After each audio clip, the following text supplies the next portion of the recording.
Bonjour à tous. Aujourd'hui, nous allons voir une capsule vidéo concernant les différents types d'échantillonnage. Mais avant d'aborder les diverses techniques permettant de sélectionner un échantillon de la population que l'on veut étudier, il importe de se familiariser avec certains concepts fondamentaux relatifs à l'échantillonnage. Qu'est-ce qu'un échantillonnage? L'échantillonnage est le processus qui permet d'étudier une partie d'une population pour établir un jugement sur la population entière. Ainsi, l'échantillonnage implique de choisir un certain nombre d'unités au sein d'une population définie. Nous passons aux méthodes d'échantillonnage. On a deux catégories de méthodes d'échantillonnage. Les méthodes probabilistes, avec notamment la sélection par tirage aléatoire, telle que chaque individu statique a la même chance d'entrer dans l'échantillon. Et les méthodes non probabilistes, appelées aussi méthodes empiriques ou par choix raisonné, dans laquelle les individus statiques sont sélectionnés en fonction de critères de répartition. Nous commençons par les méthodes probabilistes. Il existe plusieurs types d'échantillonnage probabilistes, dont les plus connus sont l'échantillonnage aléatoire simple, l'échantillonnage stratifié, l'échantillonnage par grappe et l'échantillonnage systématique. Tout d'abord, je vais vous expliquer l'échantillonnage aléatoire simple. Ce type d'échantillonnage consiste à choisir des individus de telle sorte que chaque membre de la population a une chance égale de figurer dans l'échantillon. Ce choix peut se faire soit avec remise ou bien sans remise. Avec remise, c'est-à-dire un individu peut être choisi plusieurs fois. Sans remise, dans laquelle un individu déjà choisi ne peut l'être de nouveau. C'est le cas habituel. Cette méthode permet d'obtenir un échantillon représentatif de la population, car elle se donne la même probabilité à chaque individu de faire partie de l'échantillon. Voici un exemple d'échantillonnage aléatoire simple. Un enseignant met le nom des élèves du collège dans un chapeau et sans regarder, il en tire un certain nombre de noms des élèves qui constitueront l'échantillon. Je vais maintenant passer à l'échantillonnage stratifié. Dans ce type d'échantillonnage, il s'agit de subdiviser la population homogène en strates.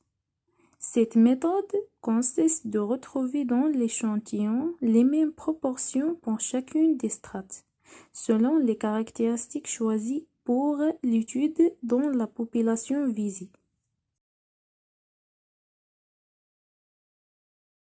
Voici une procédure à suivre dans le cas d'un échantillonnage stratifié.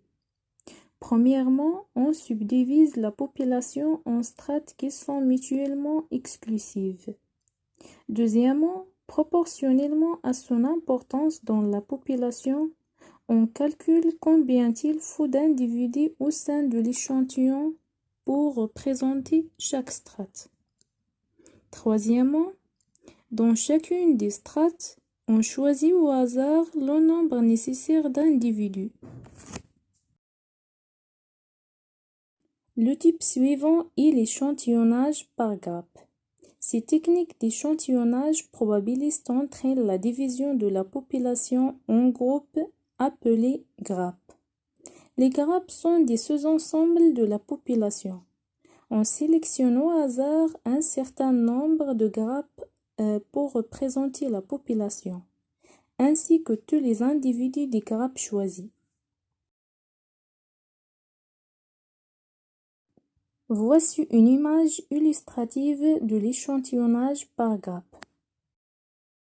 Exemple, les étudiants de première année Master Mazi sont répartis en 11 groupes. Les groupes sont numérotés de 1 à 11. Supposons que l'on obtient les nombres 3, 6, 7 et 10. Tous les étudiants de ces groupes feront partie de l'échantillon. Le dernier type d'échantillonnage dans cette partie est l'échantillonnage systématique. L'échantillonnage systématique est un type de méthode d'échantillonnage probabiliste, dans lequel les membres de l'échantillon d'une population plus importante sont sélectionnés en fonction d'un point de départ aléatoire, mais avec un intervalle périodique fixe appelé intervalle d'échantillonnage. Voici une procédure à suivre pour sélectionner un échantillon en utilisant l'échantillonnage systématique. Tout d'abord, on choisit l'effectif N de l'échantillon. Puis, on calcule la raison P, avec P égale la taille de la population sur la taille de l'échantillon. Ensuite, on tire au hasard un premier élément que l'on considère comme le premier. Après, on prélève un élément toutes les p-unités. Nous passons à la deuxième partie qui concerne les méthodes non probabilistes. On distingue 4 types d'échantillonnage non probabiliste. L'échantillonnage par quota, l'échantillonnage par convenance, l'échantillonnage selon jugement et l'échantillonnage de boule de neige. L'échantillonnage par quota, c'est la technique la plus utilisée lorsque la méthode d'échantillonnage non probabiliste est employée. Ce type d'échantillonnage est basé sur la répartition connue de la population pour un certain nombre de caractères, tels l'âge, la catégorie socio-professionnelle, etc. En ce qui concerne l'échantillon, il est construit en respectant la distribution de la population et choisi de façon à constituer une image aussi fidèle que possible de la population totale. Voici un exemple volontairement très simple. Si la population étudiée se comporte 49% d'hommes et 51% de femmes, et que 100 personnes doivent être interrogées. Alors, l'échantillon devra comporter 49 hommes et 51 femmes. L'échantillonnage par convenance. Il s'agit d'un échantillonnage guidé essentiellement par les commodités ou la facilité.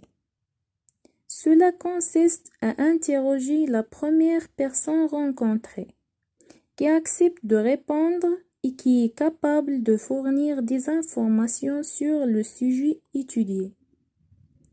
Par exemple, dans une galerie commerçante, les enquêteurs interpellent les visiteurs et leur demandent de remplir un questionnaire sur une question d'actualité ou sur un thème politique.